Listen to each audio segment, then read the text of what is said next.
زندگی جریان داره، چون انرژی از بین نمیره، فقط از حالتی به حالت دیگه تبدیل میشه. خب اینو همه میدونن، چیزی که باید بهش توجه بشه رو میگم حالا در ادامه. روز آشنایی من کفیده یادم مرشم، شاید خواب و خیال بود الان گرم و نخوام، مدیانم خرابم شوکارم تمامم، قید هرچی که داشتمم شاورت کتام. تو مغیادت نمیاد آخرم بدتر از این مگه هست، کاش بشه برگردی مدم با یه گرچین زمانه. من اینجا ته این کوزه، حیابو میریزن از بالا پایین میسوزه. اینا گناه دیروزه که داره لباس تو به تنت میدوزه. منم پاسی کار جسکونه که توش برد آدم ساده ممنوعه. میگم دوستتون دارم فازم مشروبه، والا دلم باتون فاصلش خوبه.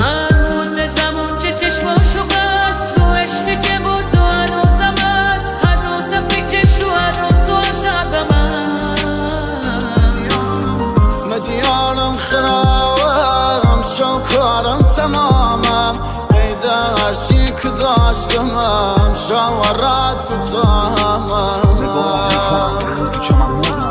نگاه میکنم به روزی که من مردم، جداییم از دنیا یه دوری سرد و تلخ، جدایی از مامان، جدایی از زنم، جدایی از برادرام، دوستام و وطنم. دروغ محض، شنود و شک، جنون و جنگ، بلوغ جهل جلو چشم، غرور در شرف مرد، تو مورد درد قلم بتر، حدود 100 تا رخ دارم نمیدونم کدومشم. این بالا ابر و مه مضطرب، از طوله منزجر، از خونه مثل مار، از پونه در پی روزنه، پشت سر پرتنش، پیش رو ممتنه، سرنوشت مبهمه.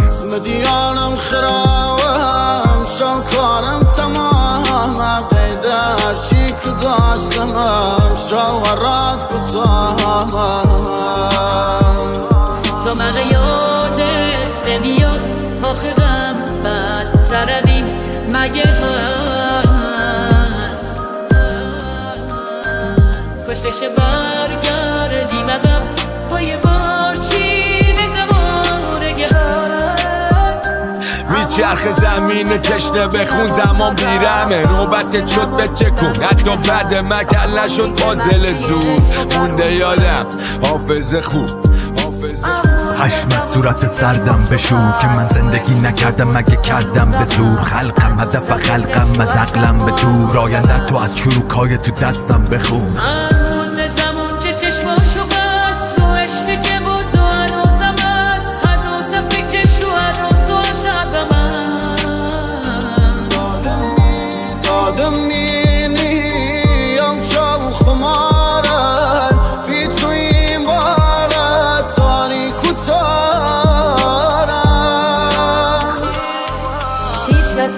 نداشت عید منو، میگفتی هیچ کس نیست عید منو، به سادگی بود عید منو، رو میگفتی تو عید منو، میگفتی چی نمیخوای غیر منو، چی شد و زدی عید منو. آریا چیزی که باید بهش توجه بشه اینه که انرژی وقتی به حالت دیگه تبدیل میشه دیگه اون حالت قبلی نیست. یعنی وقتی یکی میمیره دیگه اون آدم قبلی نیست. در هر صورت باید بتونی با قبلی خداحافظی کنی، وگرنه جدیده نیست. عجب این بله.